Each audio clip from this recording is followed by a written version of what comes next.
Bat হাতে নাজমুল হোসেন শান্ত কখনো হতাশায় ভুগছেন, আবার কখনো আক্ষেপগুলোকে বাউন্ডারি ছাড়া করছেন।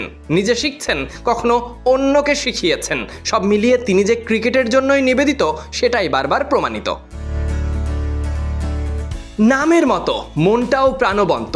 শান্ত শুধু নিজে নয়, সবাইকে নিয়ে বড় হতে চায়। সেই গল্পটাই ফুটে উঠল মিরপুর নেটে। আজকের দৃশ্যটা তাই অন্যরকমই লাগবে। নেটের একপাশে তরুণ ব্যাটার আকবর আলী। তরুণ বললে ভুল হবে, তিনি তখন তরুণ ছিলেন যখন যুব বিশ্বকাপ জয়ী অধিনায়ক হলেন। তবে এই দৃশ্য মিরপুরে, যখন ছেলেটা ব্যাটিংয়ে মনোযোগী। ওই একই নেটের আরেক পাশে শান্ত আর কোচ সোহেল ইসলাম, দুজনে বিশ্লেষণধর্মী। পর মুহূর্তেই দেখা গেল শান্ত আকবর আলীকে ধৈর্য ধরে বুঝিয়ে দিচ্ছেন নানা টেকনিক, কিভাবে ফুল ব্যাট সুইং করতে হবে, কোন শটে কোন ফুটওয়ার্ক কাজে লাগে, আবার ব্যাটিং পজিশনের এই ছোট্ট ছোট্ট পরিবর্তনগুলো কিভাবে খেলায় পার্থক্য গড়ে দিতে পারে।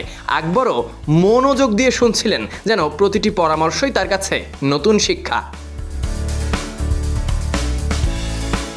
সবথেকে বড় কথা, যিনি শিখছেন সেই আকবর আলী এখন চাইলে যে কাউকেই শেখাতে পারেন, কারণ তিনি তো নিজেই কোচিং ক্যারিয়ারে প্রথম ধাপ পেরিয়ে গেছেন। তবুও শিখছেন। এখানেই প্রমাণ হয় শেখার কোনো শেষ নেই, জানার কোনো বয়স নেই।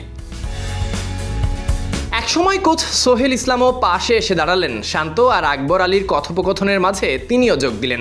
ব্যাটিং নিয়ে এই ত্রিমুখী আলোচনায় তৈরি হলো নেটের সবথেকে মনোরম মুহূর্ত।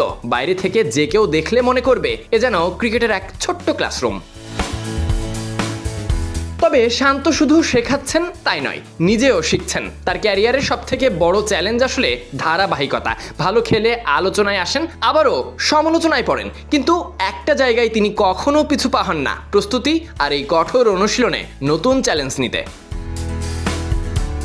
আজও তেমনই একদিন। নেটে নামার আগে তিনি পা দিয়ে উইকেটটা মেপে দেখলেন, কোথায় বল পড়লে কিভাবে খেলবেন সেটা আগে থেকেই ভেবে রাখলেন। তারপর শুরু করলেন দীর্ঘ ব্যাটিং সেশন। নেট সেশনে থ্রো করা হয়েছে কখনো এক্সট্রা আর্ম দিয়ে, কখনো মেশিন বল দিয়ে। এক একটা শট খেলছেন, আবারও থেমে টেকনিকগুলোকে ঝালিয়ে নিচ্ছেন। পাশে সোহেল ইসলামও খুঁটিনাটি বিষয়গুলোর দিক নির্দেশনা দিচ্ছেন। শান্ত মনোযোগ দিয়ে শুনলেন, আবারও চেষ্টা করলেন। শুধু ব্যাট পরেই শেষ হয়নি তার অনুশীলন। শেষের দিকে দেখা যায় মোহাম্মদ মিঠুন থ্রো করছেন, এবারে কংক্রিটের উপরে, বডির কুইক মুভমেন্ট ঠিক করতে। এভাবেই কিছু শিখছেন, কিছু শেখাচ্ছেন এগিয়ে যাওয়ার চেষ্টাতে। Sadiq Ahmed Sunny, BD cric time.